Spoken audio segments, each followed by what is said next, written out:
Stwierdzenie, że pandemia wpłynęła na życie gospodarcze, to truizm. Każdy, kto dzisiaj buduje dom albo remontuje mieszkanie, wie, że materiały budowlane są albo dużo droższe, albo w ogóle trudno je dostać. Każdy, kto chce kupić nowy samochód, musi się liczyć z tym, że przyjdzie mu na niego poczekać ładnych kilka miesięcy, a to już chyba każdy z nas, kto robi zakupy w dyskoncie, wie, że są one o wiele droższe niż były jeszcze kilka miesięcy temu. Tak, bez wątpienia pandemia na różne sposoby wpłynęła na to, jak dzisiaj wygląda nasze życie gospodarcze również. Ale czy to wystarczająca zmiana, by mówić o prawdziwej rewolucji i początku nowej epoki? Zapraszam na najnowszy Klubotygodnik.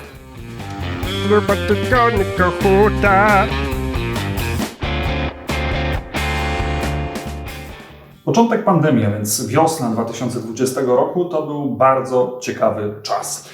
Dla wielu Polaków, mam wrażenie, że wszystkich tych, którzy mieli mniej niż 40 lat, to był zarazem pierwszy moment, kiedy świat przestał zmierzać ku lepszemu, kiedy nasza ojczyzna przestała zmierzać ku lepszemu. Do tej pory mogło się wydawać, że z każdym rokiem będzie już tylko coraz lepiej, coraz zamożniej, coraz wygodniej, a tu nagle wszystko to, do czego się przyzwyczailiśmy, zniknęło w ciągu kilku dni. Zamknięto nam szkoły, zamknięto nam miejsca pracy, miejsca studiów. Nagle okazało się, że nie można się od tak spotkać ze znajomymi, bo po pierwsze nie wolno się spotykać z ludźmi, którzy nie są naszymi współlokatorami, a po drugie nie byłoby gdzie się spotkać, bo zamknięciu uległy wszystkie restauracje, puby, miejsca, gdzie zazwyczaj spędzaliśmy czas. Wszystko nagle stało się wyjątkowo niepewne. Nikt nie wiedział, co właściwie będzie dalej. I te dwa elementy, po pierwsze zakwestionowanie tego porządku, który wydawał nam się oczywisty, nienaruszalny, taki, który zawsze będzie nam towarzyszył, i z drugiej strony ta niepewność dotycząca tego, co za chwilę nadejdzie. Te dwa czynniki sprawiły, że pojawił się idealny grunt dla wszelkich futurystycznych prognoz. No i właśnie w tym momencie wielu ekspertów i wielu komentatorów starało się z tą niewiadomą zmierzyć, produkując te prognozy na potęgę. Robiliśmy to również na łamach Klubu Jagiellońskiego. Bartek Brzyski pisał o końcu pokolenia luksmedów, czyli o tym, że ci młodzi ludzie, którzy do tej pory pracowali w korporacji, mieli te wszystkie benefity, m.in. prywatną opiekę zdrowotną, mogli myśleć, że szarzyzna i problemy polskiego państwa, również te problemy z nędznymi usługami publicznymi ich nie dotyczą, że znaleźli jakieś kody, które w tej życiowej grze pozwalają im ominąć mielizny. Tymczasem przyszła pandemia i okazało się, że wszelkie te prywatne benefity nie dają rady, że jeżeli chcemy przetrwać, to potrzebujemy silnego państwa, które zapewni nam opiekę w tym wyjątkowym czasie.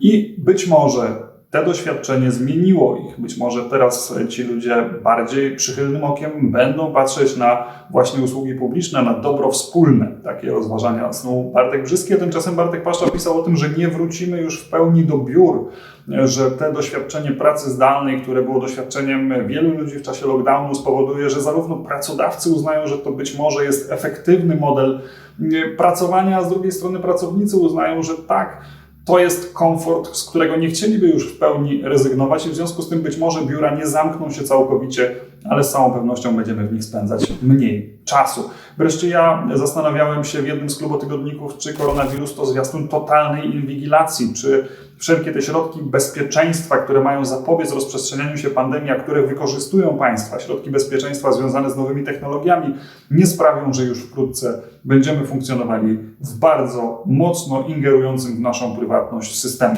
Takich i innych prognoz powstały oczywiście dziesiątki. Dziś już trochę wiemy, w jaką stronę poszedł świat, więc możemy się uśmiechać z niektórych z nich. Niektóre z kolei mogły się okazać wyjątkowo trafne. Co jest ciekawe, to to, że o ile na początku te prognozy były witane przez ludzi z ogromną ekscytacją, ci zamknięci w domach mieszkańcy nie tylko Polski, ale wielu innych krajów, zastanawiali się, co będzie dalej, w związku z tym chłonęli każdą kubkę fusów, z której ktoś coś próbował wywróżyć, każdą próbę przeniknięcia tej niewiadomej, jaką była przyszłość. Ale po jakimś czasie ta ekscytacja się zużyła. Ludzie przestali mieć ochotę czytać o tym, w jaki sposób yoga prowadzona przez Zooma jest fantastyczną zmianą w ich życiu. Po prostu zaczęli mieć dość tematu pandemii i postanowili wyjechać na wakacje, a portale internetowe musiały znaleźć inny sposób budowania zasięgów. Tymczasem od tego momentu minęło już 1,5 roku i nie trzeba zajmować się wyłącznie prognozami. Można przyjrzeć się temu, w jaki sposób świat rzeczywiście się zmienił. I to właśnie spróbujemy zrobić w dzisiejszym odcinku. Przewodnikiem po tym podsumowaniu będzie książka Piotra Araka Pandenomia, czy koronawirus zakończył erę neoliberalizmu.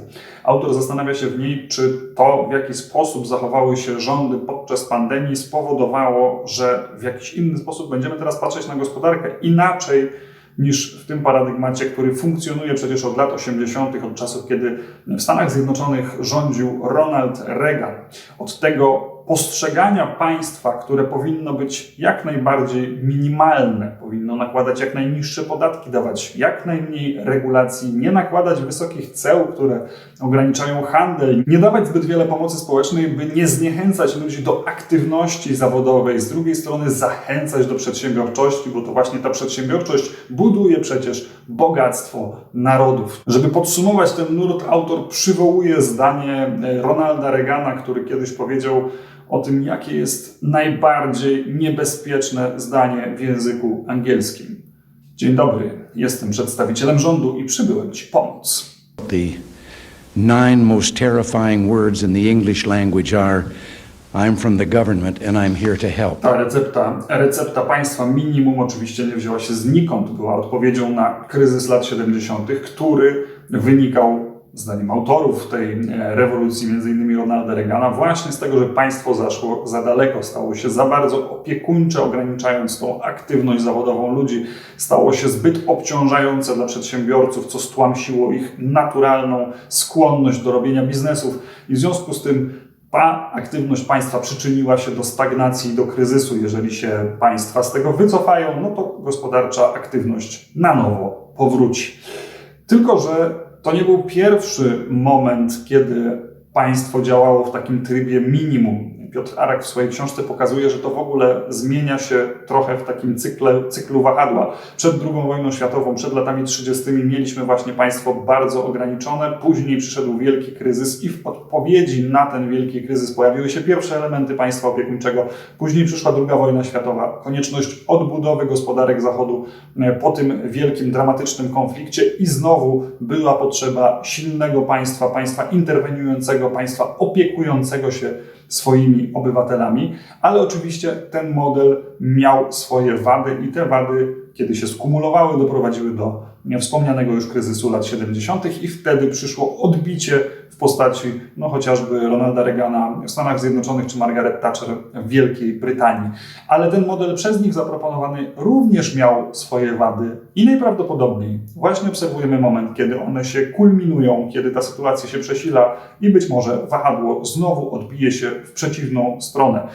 Trochę jak w książce, którą już kiedyś omawiałem w Klubotygodniku, czyli The Upswing Roberta Putnama. On również pokazuje tam taki cykl zmian, który wydaje się dosyć podobny do tego przedstawionego przez Piotra Araka. Nieprzypadkowo wspominam tutaj o Robercie Putnamie i The Upswing, ponieważ właśnie w tej książce autor pokazywał, że samymi transferami pieniężnymi, samą zmianą logiki gospodarczej nie da się zażegnać wszystkich tych problemów, z którymi się teraz mierzymy, że kluczowym problemem jest taka dychotomia pomiędzy wspólnotowością i indywidualizmem, że w tej chwili świat zbyt daleko, świat zachodni zaszedł na tej drodze do indywidualizmu i w związku z tym pojawiają się problemy w różnych dziedzinach życia, nie tylko gospodarczej, ale również społecznej, politycznej czy kulturalnej i że tylko pewnego rodzaju odbicie również w tej dziedzinie, odejście od tego indywidualizmu może dać trwałą poprawę. Trochę podobne wnioski wyciąga w książce Pandenomia Piotr Arak, który również pisze o tym, że zmiana tego życia gospodarczego powinna się odbywać na wielu poziomach, powinna na przykład uwzględnić takie problemy neoliberalizmu jak konieczność nieustannego wzrostu, który jest przecież dewastujący dla naszej planety i być może grozi nam w przyszłości katastrofą ekologiczną.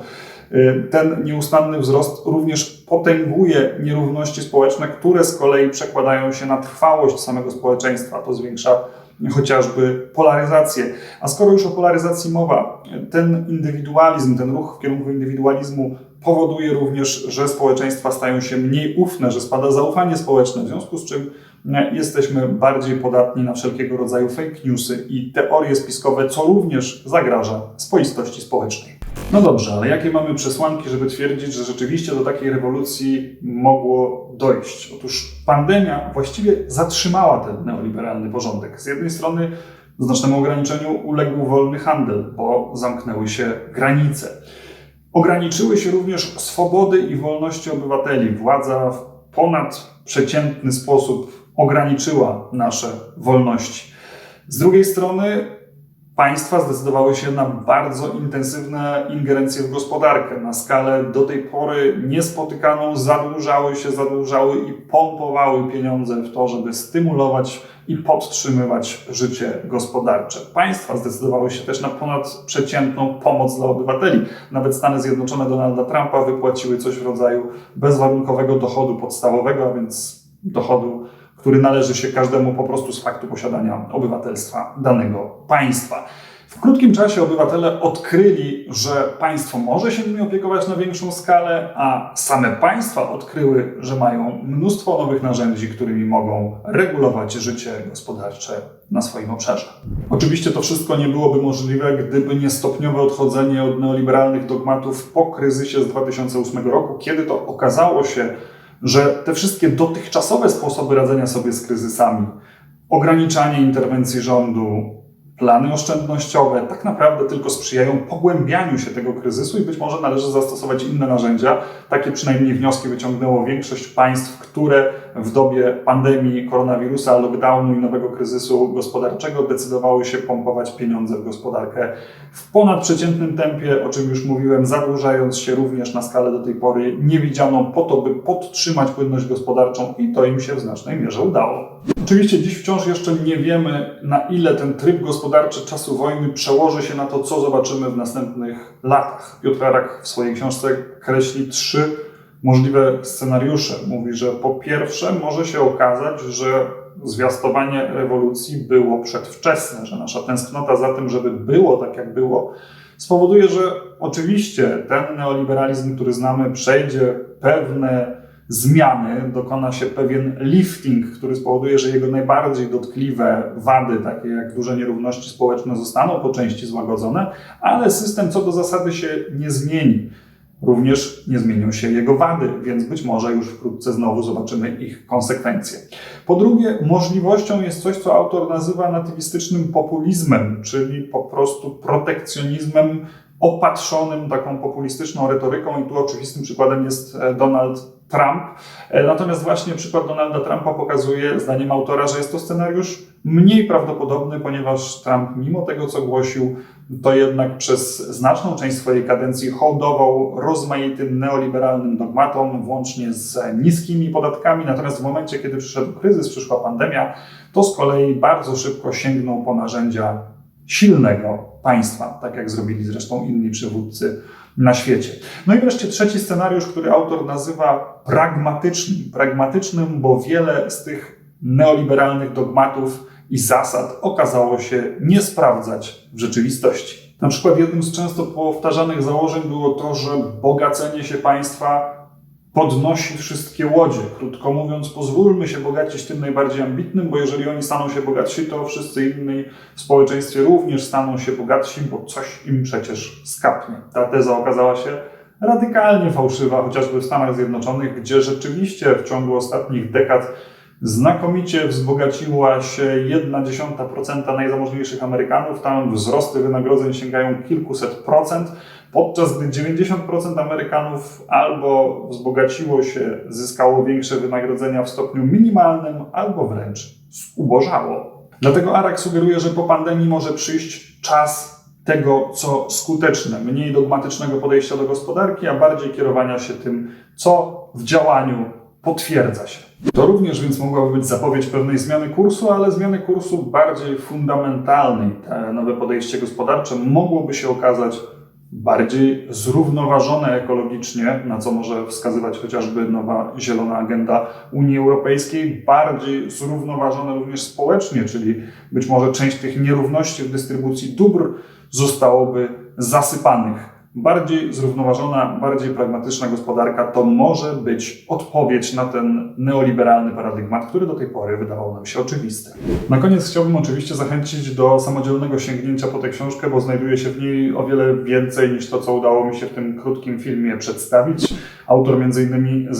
zastanawia się nad tym, czy państwa przyjmą nowoczesną teorię monetarną, to znaczy, czy nie stwierdzą przypadkiem, że po tym epizodzie zadłużania się w pandemii w ogóle już nie należy się przejmować czymś tak prozaicznym jak spłacaniem długu, ponieważ państwa jako takie zbankrutować nie mogą, to one w końcu drukują pieniądze i powinny się przejmować wyłącznie inflacją, a reszta nie powinna ich obchodzić. Zastanawia się również autor nad tym, w jaki sposób państwa będą spłacały zadłużenie, jeżeli będą je spłacały w takim tradycyjnym rozumieniu, i wreszcie nad tym, jak zmienią się relacje międzypaństwowe, no bo jednak ten kryzys, jakim była pandemia 2020 roku, pokazała wyraźnie, że na fasadach różnych międzynarodowych, multilateralnych instytucji pojawiły się rysy i pęknięcia.